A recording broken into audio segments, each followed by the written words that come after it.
우리 옆에 계신 분들하고 목례로 인사합니다. 잘 오셨습니다. 이 시간 온라인으로 예배를 드리는 분들도 가족들하고 함께 인사하기를 바랍니다. 옛날에 한 나라에 아주 젠틀하고 잘생긴 왕자가 결혼할 나이가 되어서 신부를 구하게 되었습니다.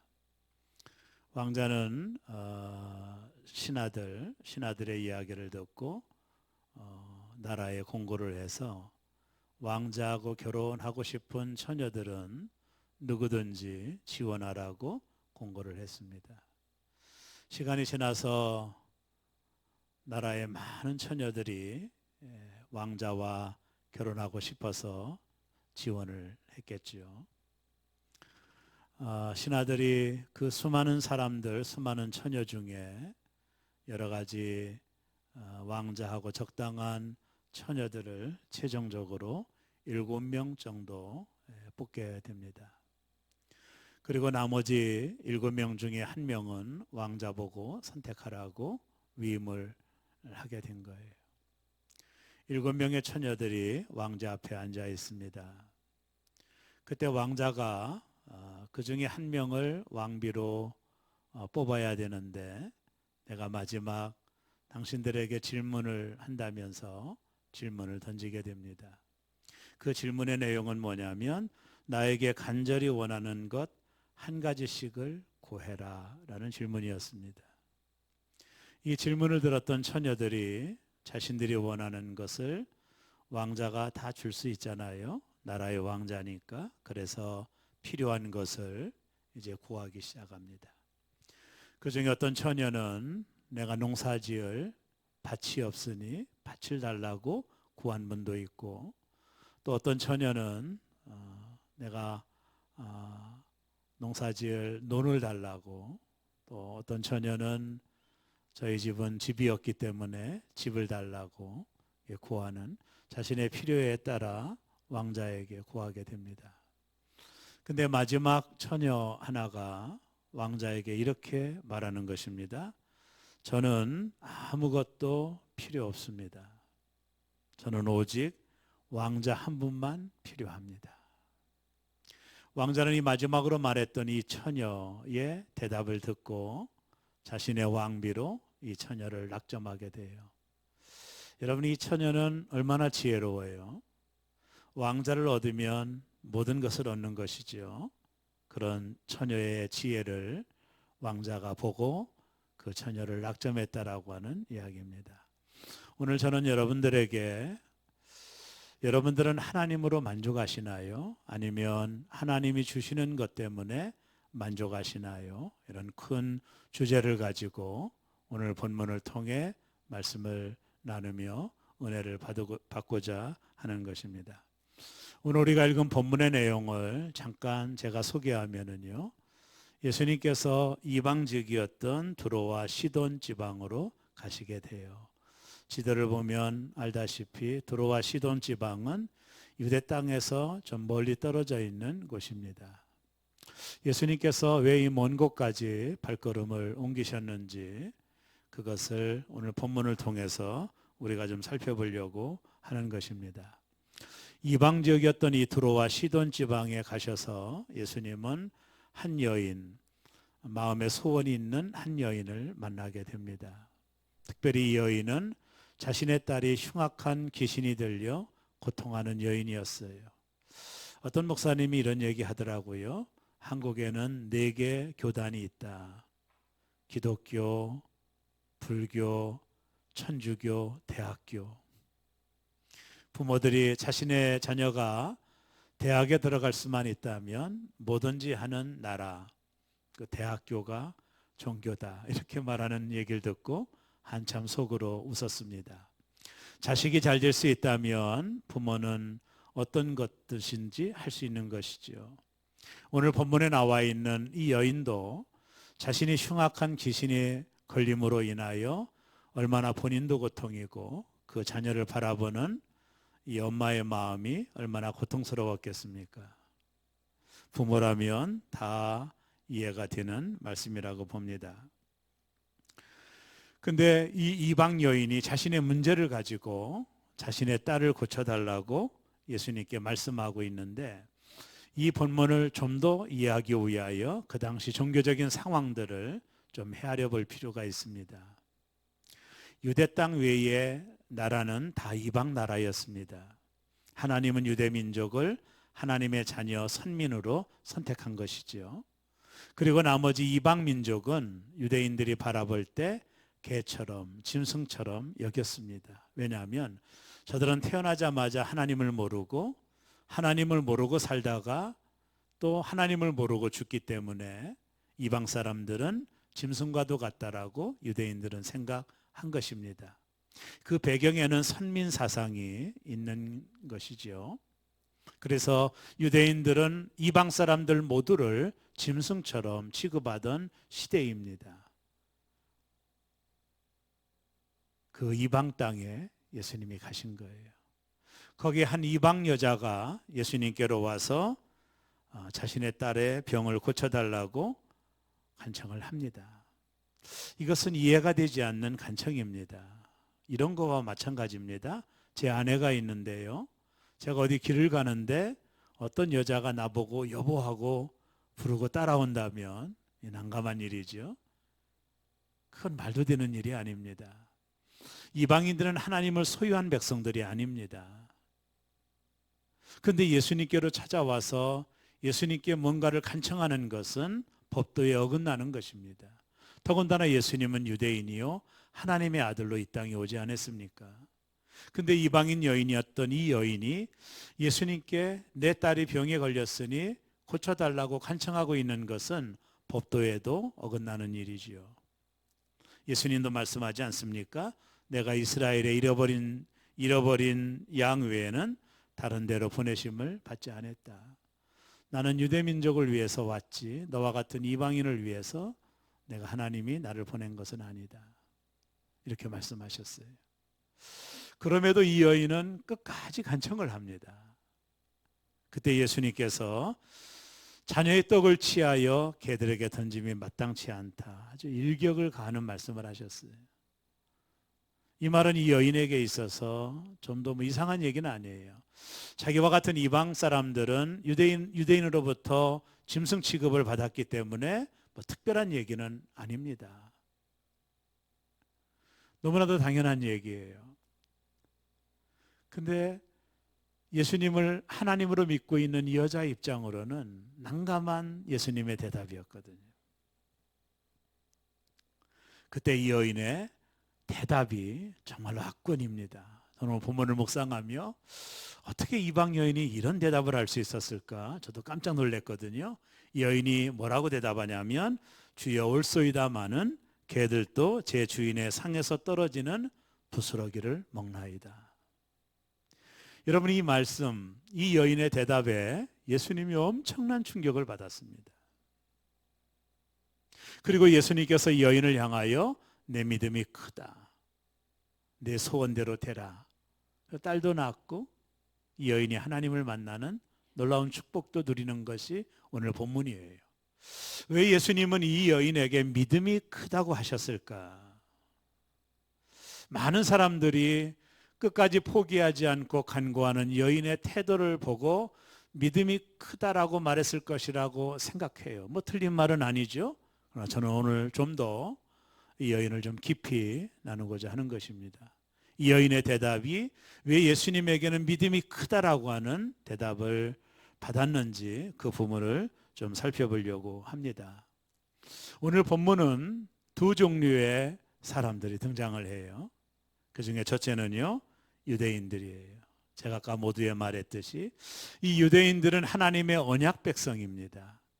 하나님의 선택을 받은 하나님의 선민이었어요. 그때 그 당시 수많은 민족 가운데 하나님이 유대 민족을 하나님의 자녀로 선택한 거예요. 우리가 그것을 언약 백성이라고 말을 하는 거예요. 이것은 마치 남자와 여자가 결혼하는 것과 똑같은 것입니다.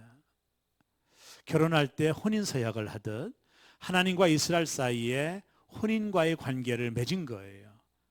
그래서 이스라엘 민족은 하나님을 소유하는 백성이 되었어요. 그리고 하나님은 그들에게 말씀을 주시고 율법을 주시고 계명을 주신 거예요. 이건 유대인들에게 놀라운 축복이죠. 하나님을 소유할 수 있다라고 하는 것은 엄청난 축복입니다. 다른 민족들은 다 이방인들이에요. 다른 민족들은 다 짐승과도 같은 민족입니다. 특별히 유대 민족이었던 이스라엘 민족만 하나님이 선택하셨기 때문에 유대 민족으로 보면 이건 놀라운 축복을 유대 민족이 얻은 거예요. 스스로도 알고 있었어요. 우리는 선민이다. 하나님이 우리 민족에게만 말씀을 주셨다. 우리 민족만 하나님이 택해 주셨다. 이런 선민의식이 있을 정도로 그건 당연한 거예요. 하나님 모든 민족 중에 유대 민족을 택해 주신 거예요. 저들은 하나님을 소유하는 백성이 되고 하나님과 언약 백성의 관계를 맺고 있었던 것입니다. 그런데 하나님이 인간의 몸을 입고 이 땅에 오신 거예요. 그러면 유대인들 입장으로 보면 하나님을 영접해야 되잖아요. 요한복음 1장에도 보면 예수님이 이 땅에 오심에 자기 백성 가운데 오매 자기 백성들이 예수님을 핍박하고 예수님을 부인했다라는 말이 나오거든요. 왜 하나님이 오셨는데 하나님을 믿는 유대 민족은 하나님의 아들 예수 그리스도를 왜 핍박했을까? 왜 받아들이지 않고 수용하지 않았을까? 이해가 되지 않죠? 그것은요, 자신들이 원하는 메시아가 아니었기 때문이에요. 자, 유대인들이 원하는 메시아가 뭘까요? 유대인들이 바라는 메시아는 과연 무엇입니까? 그것은 자신들에게 빵을 주고 특별히 자신들에게 기적과 이적을 행하고 로마로부터 우리 민족을 독립시킬 자주민족으로 만들어질 그 메시아, 다윗과 같이 힘 있는 메시아를 유대인들은 요구했던 거예요.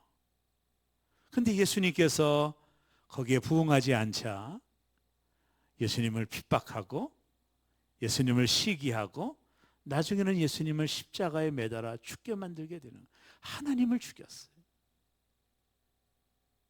자신들이 원하는 메시아가 아니었기 때문이에요. 자신들이 기대하는 메시아가 아니었기에 유대인들은 하나님이 오셨는데도 그것을 알지 못하고 예수님을 핍박하고 디스하고 결국에 예수님을 십자가에 매달아 죽게 만든 것입니다. 자, 오늘 본문이 그것을 잘 설명하고 있어요. 우리가 읽은 마태복음 15장 21절을 다시 한번 읽어볼까요? 다 같이 읽습니다. 예수께서 거기서 나가사 드로와 시돈 지방으로 들어가시니, 자, 거기가 어디냐면 유대 땅입니다. 거기서 나가서 어디로 갔다고요? 드로와 시돈 이방 지역. 아까 지도에서 봤듯이 아주 먼 길을 걸어서 이방 땅으로 예수님이 가신 거예요.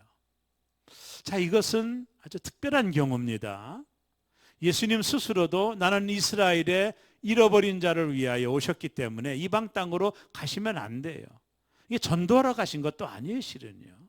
예수님이 이방 땅이었던 드로와 시돈 지방으로 갔던 유일한 이유는 핍박 때문입니다.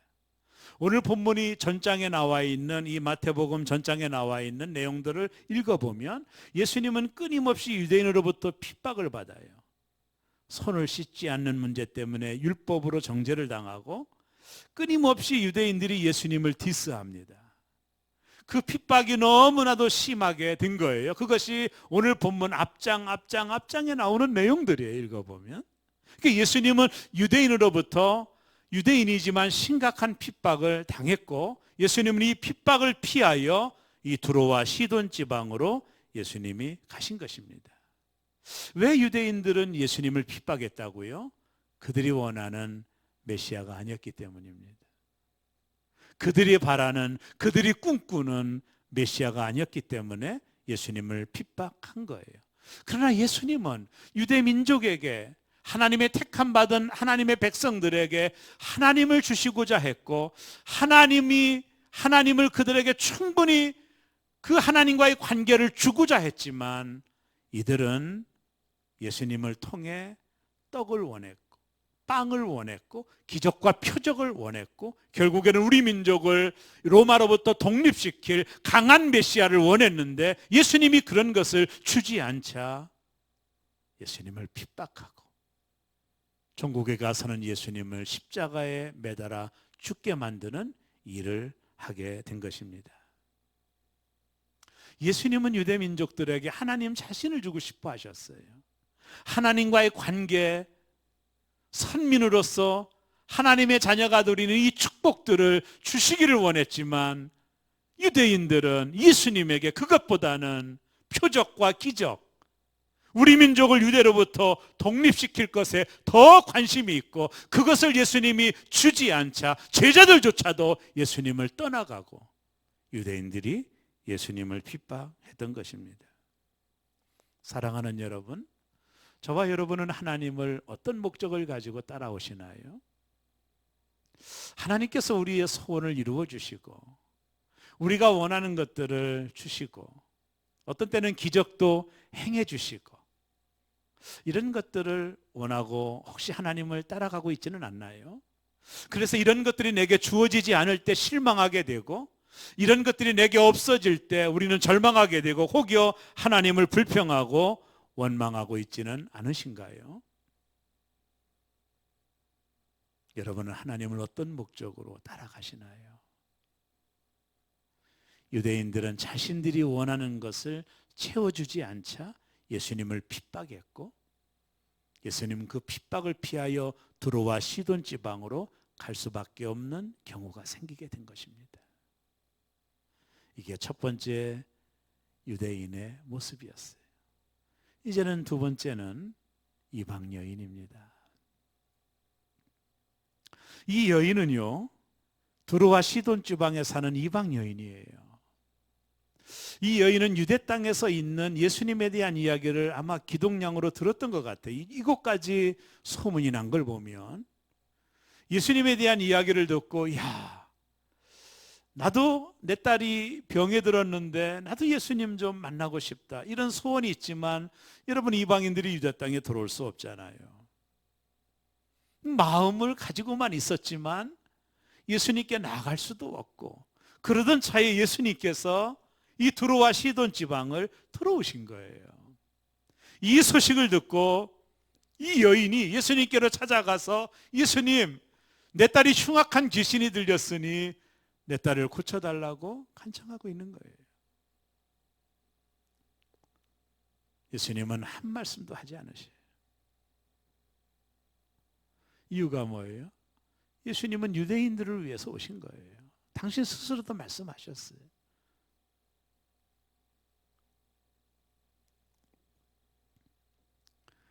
그러나 이 여인은 포기하지 않습니다. 그때 예수님께서 마태복음 15장 26절 오늘 본문에 이렇게 말씀하시죠. 우리 다 같이 읽습니다. 대답에 이르시되 자녀의 떡을 취하여 개들에게 던짐이 마땅하지 아니하니라. 너는 이방인이고 짐승 같은 개인데 내가 어떻게 자녀 유대민족을 위해서 줄 떡을 너 같은 개와 같은 이방인을 위해서 내가 줄 수 있겠느냐. 예수님의 편견인 것 같기도 하고 자존심이 많이 상하는 이야기죠. 그때 여인이 예수님께 대답을 하죠. 그것이 27절입니다. 아주 중요한 대답입니다. 우리 다 같이 읽어볼까요? 여자가 이르되 주여 올소이다마는 개들도 제 주인의 상에서 떨어지는 부스러기를 먹나이다 하니 여인이 예수님께 대답하기를 옳습니다. 나는 이방인으로 개입니다. 그러나 예수님 생각해 보세요. 개들도 주인의 상에서 떨어지는 부스러기를 먹고 삽니다. 내가 주인의 상에서 먹는 메인 디쉬, 메인 음식을 원하는 게 아닙니다. 예수님, 나는 그 정도는 원하는 게 아닙니다. 나는 이방인이요 하나님의 자녀가 앉는 식탁에 앉을 수도 없는 사람입니다. 그러나 나도 살아야 되지 않습니까? 그 개들도 주인 것으로부터 사는 존재입니다. 주인의 상에서 떨어지는 부스러기로 개들도 살아야 됩니다. 부스러기라도 나에게 달라고 여인이 간청하고 있는 거예요. 여러분, 예수님이 너무나도 놀랐어요. 이 본문을 헬라 원문을 가지고 제가 읽어보면 예수님이 깜짝 놀랐어요. 왜 예수님이 이 여인의 대답에 놀라셨을까?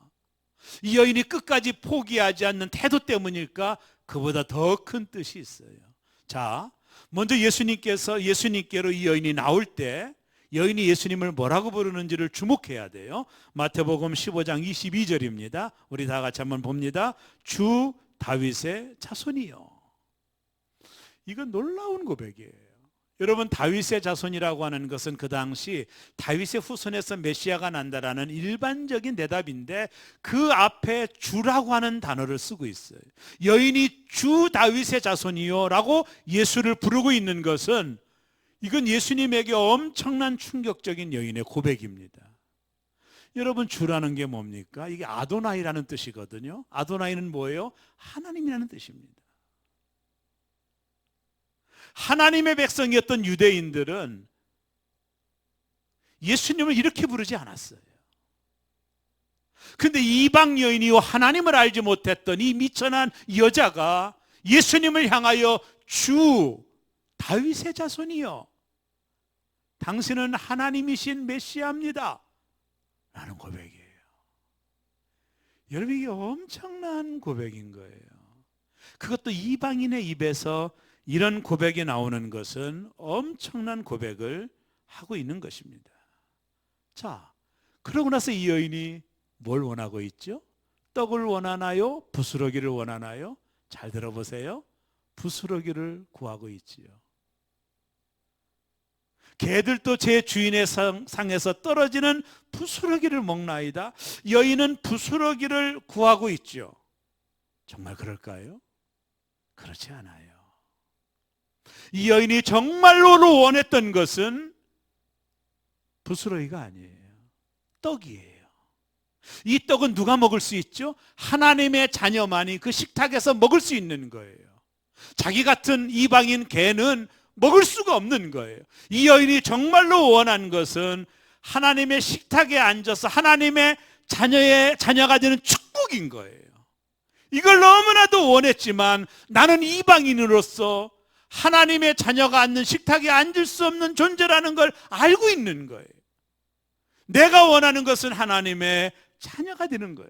하나님의 자녀가 되어 하나님의 식탁에서 하나님이 주시는 떡을 먹고 싶지만 그러나 나는 이방 여자로 개와 같은 사람이니 하나님의 자녀의 떡을 구할 수 없다라는 거예요. 이 여인이 정말로 원하는 것은 부스러기가 아닙니다.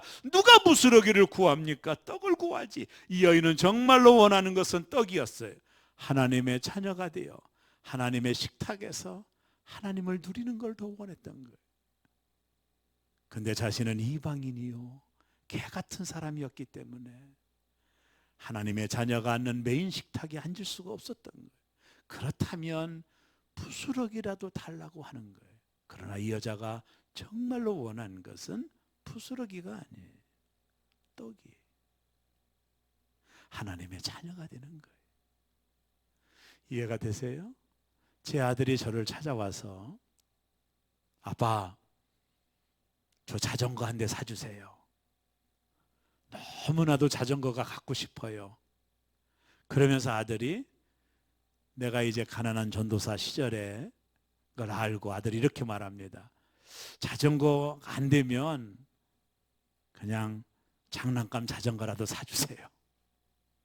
이렇게 아들이 저에게 말을 했다고 합시다. 그러면 나는 우리 아들이 장난감 자전거를 원하는구나. 그래서 장난감 자전거를 사주면 좋은 아빠입니까? 아니죠. 빚을 내서라도 진짜 자전거를 사주는 것이 좋은 아빠예요. 아들이 그렇게 말한 이유는 장난감 자전거를 원하는 게 아니에요. 아들이 원하는 것은 진짜 자전거를 원하는 거예요. 오늘 여기 나와 있는 이 본문의 이 미천한 이방 여인이 정말로 원하는 것은 부스러기가 아니라니까요. 이 여인이 정말로 원하는 것은 하나님의 자녀가 되는 떡이에요. 떡을 원하지만 자기는 이방 여인으로서 하나님의 자녀가 앉는 의자에 앉을 수가 없잖아요. 그렇다면 부스러기라도 달라는. 부스러기가 뭐예요? 자기 딸이 낳는 거예요. 그건 부스러기라는 거예요.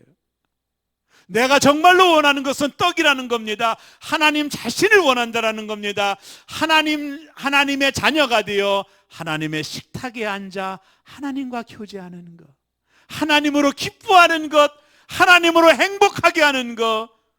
자기는 그걸 원하지만 나는 이방 여인이요, 하나님의 자녀가 아니요, 하나님 자녀가 앉는 자리에 앉을 수 없기에, 그렇다면 이 부스러기, 내 딸이 낳는 그 부스러기라도 나에게 달라고 예수님께 간청하고 있는 것입니다.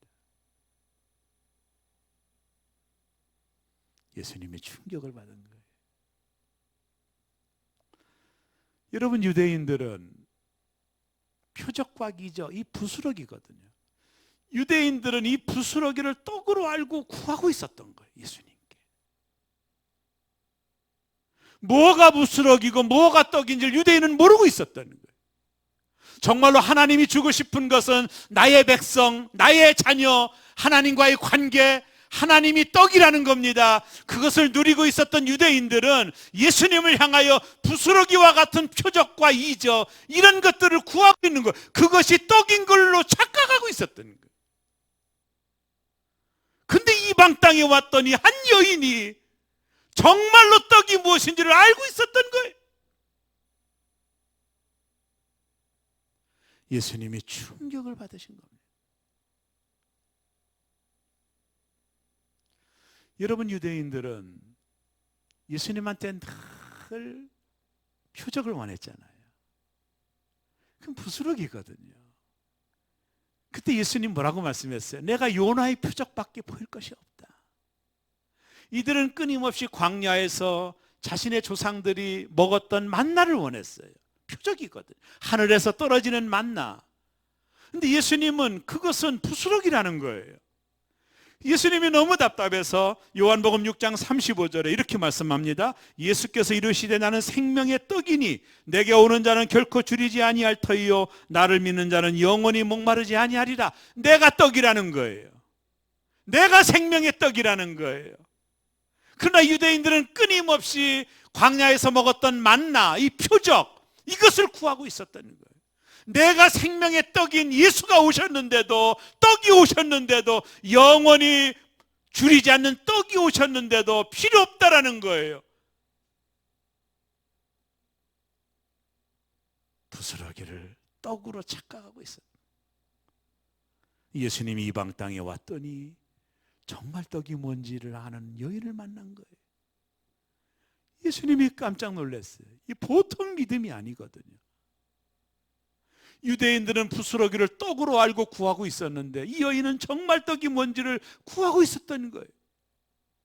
이 여인이 가지고 있었던 이 믿음은 보통 믿음이 아니에요. 예수님이 큰 충격을 받으신 것입니다. 하나님이 우리의 떡이십니다. 믿습니까? 부스러기 좀 없어도 상관없어요. 하나님 자신이 우리의 떡이에요. 샌드 밀러라고 하는 영국 목사님이 그의 책 족한 사람이라고 하는 족한 사랑이라는 책이 있어요. 이 책에 이분이 젊은 시절을 희생하며 생각하면서 쓴 글이 나와요. 이분이 젊은 시절에 수련회 가서 하나님을 만납니다. 하나님을 얼마나 깊이 만나든지 간에 만났는지 막 마음이 감동이 있는 거예요. 이 샌더 밀러라고 하는 이 목사님이 청년 시절에. 그래서 이 목사님이 늘 하나님께 기도를 했대요. 하나님, 내가 하나님을 위해서 뭘 해주기를 원합니까? 내가 하나님을 위해서 뭔가를 좀 하고 싶습니다. 하나님 말씀해 주세요. 내 인생을 바치라면 바칠 수 있고, 하나님 내가 뭔가를 하나님을 위해서 하고 싶습니다라고 기도하는데 어느 날 이 책에 보면 하나님이 사람 목소리와 같이 들렸다라고 그래요. 자기가 들었다고 그랬어요. 어떤 음성이 들렸느냐 하면 샌드 밀러, 사랑하는 내 아들아, 나는 너 하나로 족하다. 나는 너 하나로 족하다.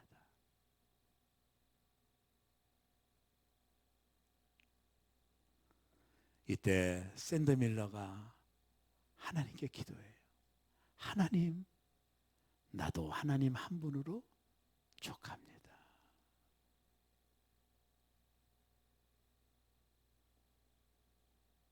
스바냐 3장 17절에 보면 너의 하나님 여호와가 너의 가운데 계시니 그는 구원을 베푸실 전능자이시라.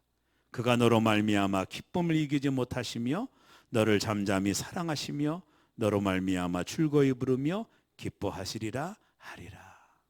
하나님이 우리를 바라보며 나는 너를 바라볼 때마다 기뻐. 너는 나의 떡이야. 우리도 하나님 앞에 하나님이 나의 떡이십니다. 내게 부스러기가 좀 없을 수도 있지만 그러나 나는 하나님을 떡으로 모시고 있는 자입니다. 이것이 신앙의 기쁨이에요. 예수님이 십자가에서 당신 자신을 주셨잖아요. 능력 있는 하나님이 우리를 얻기 위하여 이것밖에는 방법이 없는 거예요. 당신 자신을 다 주신 거예요. 왜? 우리가 하나님의 떡이니까. 우리가 얼마나 소중한 사람이에요. 우리는 하나님과의 언약 백성이 되어 하나님과의 관계 속에서 하나님을 아버지라고 부를 수 있는 이 놀라운 축복을 우리가 얻고 있는 거예요. 그럼에도 불구하고 우리는 여전히 부스러기를 구하고 있는 거예요. 부스러기가 떡으로 착각하고 있는 거예요. 마치 유대인들과 같은 신앙생활을 하고 있는 거예요. 나는 너로 충분하다. 영국의 런던에 가면 웨스트민스턴 채플이라는 교회가 있어요. 유명한 강해 설교자 캠벨 몰간이 목사님이 목회하는 교회. 이 캠벨 몰간 목사님이 자신의 삶에 가장 즐거운 것이 하나가 있었대요. 그게 뭐냐면 자신이 사랑하는 딸과 손을 잡고 런던의 하이드파크 공원을 산책하는 거래요. 이게 이 목사님의 최고의 행복이었대요. 근데 어느 날 성탄절이 가까워오는 어느 날 갑자기 딸이 아버지하고 공원 산책을 며칠간 못하겠다라고 얘기를 하더라는 거예요. 그러면서 이유를 묻지 말라고. 아버지는 얼마나 서운했는지 몰라요. 근데 몰간 목사님이 그 이유를 크리스마스 날 마침내 알게 되었어요.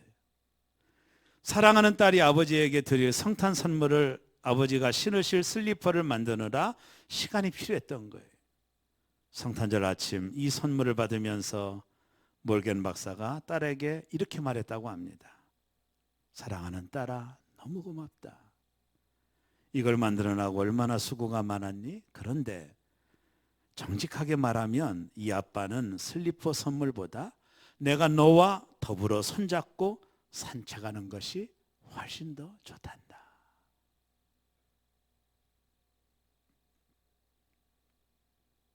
우리가 하나님을 위하여 뭔가를 해서 하나님 기뻐하시는 게 아니에요.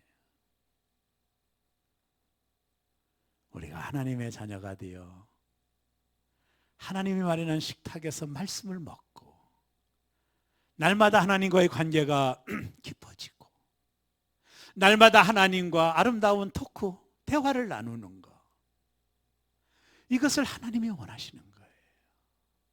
나는 너 하나로 충분하단다. 이제 우리도 하나님께 말씀하셔야 됩니다. 나도 하나님 한 분으로 충분합니다. 여기 나와 있는 유대인들은 이 부스러기를 떡이라고 착각하고 있었던 거예요. 그것을 예수님이 주지 않자 원망하고 불평하고 예수님을 핍박하게 된 거예요. 그러나 이방 땅에 왔더니 부스러기와 떡을 분명히 알고 있던 한 여자를 만나게 된 거예요. 예수님은 이 여인을 향하여 28절에 이렇게 말합니다. 이에 예수께서 대답하여 이르시되 여자여 내 믿음이 크도다. 내 소원대로 되리라 하시니 그때부터 그의 딸이 나으니라. 믿음이 크도다. 포기하지 않고 예수님을 붙잡은 믿음을 말하는 게 아니라 떡이 뭔지 부스러기가 뭔지를 알고 있었던 여인을 향한 예수님의 말씀이에요. 내 믿음이 크도다 하면서 떡도 주고 구원도 주고 부스러기도 줬어요. 딸이 낳게 된 거예요. 이 은혜를 이 여인이 갖게 된 것입니다. 하나님은 우리에게 말씀합니다. 너는 나의 떡이라고. 나는 너로 인하여 충분하다고. 우리도 하나님께 말씀하셔야 됩니다. 나도 하나님으로 충분합니다. 부스러기 그 있으면 좋지만 없어도 괜찮습니다. 그 부스러기 좀 있어도 좋지만 없어도 상관없습니다. 하나님, 나는 떡을 소유한 하나님의 자녀입니다. 나는 하나님으로 충분합니다. 이것이 하나님이 기뻐하시는 믿음이라는 것입니다. 오늘도 이 여인이 가지고 있었던 이 믿음이 저와 여러분들에게 있기를 바라고, 하나님으로 충분한 저와 여러분 되시기를 주의 이름으로 축원합니다. 기도하겠습니다.